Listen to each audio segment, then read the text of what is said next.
اور یہ میرا بچہ یہ اللہ کی محبت میں ایسے تڑپتا تھا جیسے کسی کو کوئی زخم ہو جائے اور وہ تڑپتا ہے. اور ہم اللہ کو جانتے ہیں، مانتے ہیں، ہمارے احساس میں اللہ کا تعلق شامل نہیں، ہم عقلی طور پر مانتے ہیں. میری 52 سال زندگی اللہ کے راستے میں نیک لوگ، اولیاء کرام، علماء کرام کے ساتھ گزری. میں باپ ہونے کی وجہ سے نہیں کہہ رہا، میں آپ کو یقین سے کہہ رہا ہوں، جیسی تڑپ اس بچے میں اللہ کی محبت کی تھی میں نے کبھی نہیں دیکھی. یہ 2 گھنٹے مجھ سے بات کرتا تھا اور میں ایسے بیٹھ کے سنتا رہتا تھا. بولنے والا کب سنتا ہے کسی کی بات، لیکن یہ ان پڑھ، بالکل ڈسلیکسیا کا مریض تھا، حروف کی پہچان نہیں تھی اسے، تو اس لیے نہ یہ پڑھا، نہ دین کا کچھ پڑھا، نہ دنیا کا کچھ پڑھا. لیکن اللہ نے اس کو عقل، فہم اور اپنی محبت ایسی دی تھی کہ ہمیں محسوس ہوتا تھا کہ اس کے اندر اس محبت کی آگ ہے. اور اپنی ماں سے کہتا، ماں دعا کرنا میں مر جاؤں، میں اللہ سے ملنا چاہتا ہوں، میں اس گندی دنیا سے تنگ آ گیا ہوں. 30 سال کی عمر میں اس نے یہ کہنا شروع، میں جانا چاہتا ہوں.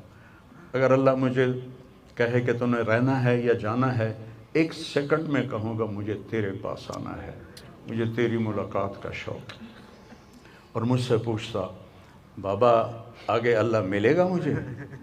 میں نے اس سے بڑی باتیں کرنی ہیں، مجھ سے ملے گا؟ میں نے کہا انشاءاللہ آج تم ملو گے اپنے اللہ سے، ضرور ملو گے. تیری تڑپ، تیری تمنا رہتی تھی میں اللہ سے ملوں.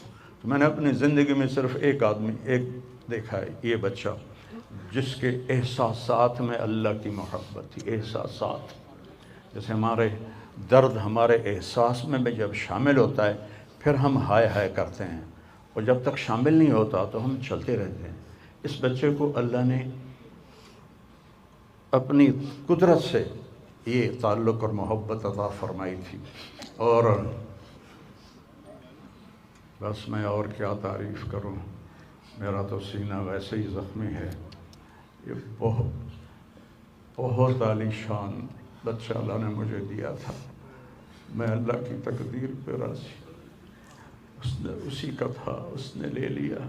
بھائیو، موت سے پہلے مرنے کی تیاری کر لو، آپس کی لڑائیاں چھوڑ دو، آپس کے جھگڑے چھوڑ دو، آپس کی نفرتیں چھوڑ دو.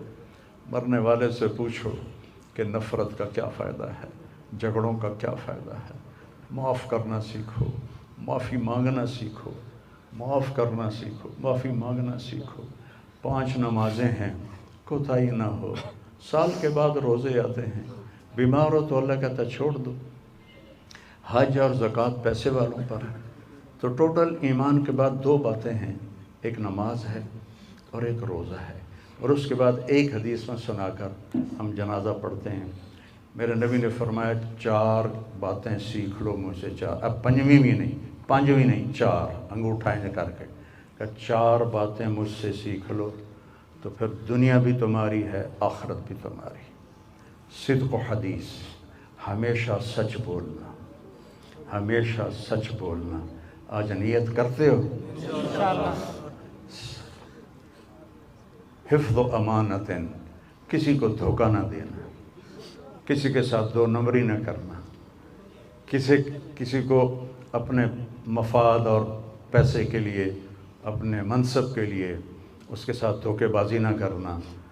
تیسری بات حسن و خلیقت، اپنے اخلاق اچھے رکھنا. گالی،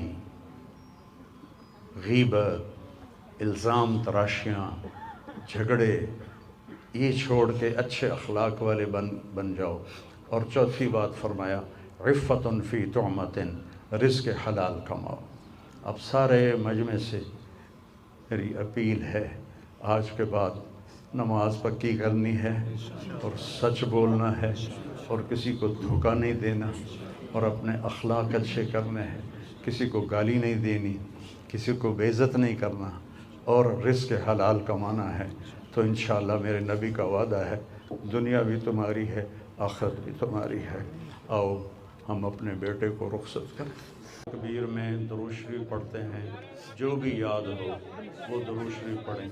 اور چوتھی تکبیر میں نماز جنازہ کی دعا ہے، کچھ بھائیوں کو یاد نہ ہوگی تو وہ اللہم اغفر لہو، اللہم اغفر لہو اتنا دہرا لیں۔ اگر یہ بھی دہرانا نہیں آتا تو دل ہی دل میں دعا کریں کہ یا اللہ یہ جانے والے عاصم جمیل کی بخشش فرما، زبان سے نہیں دل سے کہتے رہیں۔ تو میں اب تکبیر پڑھنے لگا ہوں، آپ سارے بھائی نیت فرما لیں۔ اور چہرہ دکھانے سے معذرت ہے، بہت زیادہ رش ہے تو بہت کم بیل ہوگی اور جانے والے کو بھی تکلیف ہوگی، تو یہ ہمارا عذر آپ قبول فرمائیں۔